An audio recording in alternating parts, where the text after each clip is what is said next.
సహోదర ప్రేమ మనకు ఉండాలి. అందరూ ఒకే గుడికి వస్తారు, అందరూ ఒకే పాస్టర్ గారు బోధించారు, అందరూ ఒకే దేవుణ్ణి ప్రార్థిస్తారు. కానీ గుడి బయటికి వెళ్ళేటప్పటికి ఆవిడ ఈ దారంటే వెళ్ళిపోద్ది, ఈవిడ ఈ కిటికీ అంట వెళ్ళిపోద్ది. అది ప్రేమ దేవుడు కోరుకోవట్లేదు.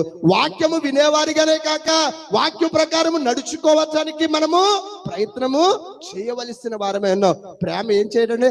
అమర్యాదగా నడుచుకోనదు. ఏం చేయడండి? దేవుని సన్నిధిలో అమర్యాదగా నడుచుకోదు, పెద్దల ఎడల అమర్యాదగా నడుచుకోదు, గొప్పవారి ఎడల అమర్యాదగా నడుచుకోదు, దేవుని సేవకుల ఎడల అమర్యాదగా అది డంబమునకు పోదట. దేవునికి స్తోత్రం కలుగును గాక. ప్రేమ ఏం చేయదండి? పక్కాడు ఫ్రిడ్జ్ కొనుక్కుందని భర్త చేత అప్పు చేయించి ఫ్రిడ్జ్ కొనిపించదు. ప్రేమ కొనిపిస్తుందా? డంబాలకి డంబికలకి ప్రాదట స్వప్రయోజనాన్ని ఆశించదు. అంటే అందరికీ మేలు జరుగుతుందన్నప్పుడు నీ ఒక్కరిదానికే మేలు జరిగే కార్యక్రమం చేయటము తప్పు. అందరి మేలును మనం ఆకాంక్షించే వారిగా ఉండాలి. మనము ఎవరమంటే దేవుని బిడ్డలం. దేవునికి స్తోత్రం కలుగును గాక. ఇతరులకు అన్యులకు మనలో ఎవరు కనబడాలి? దేవుని ప్రేమ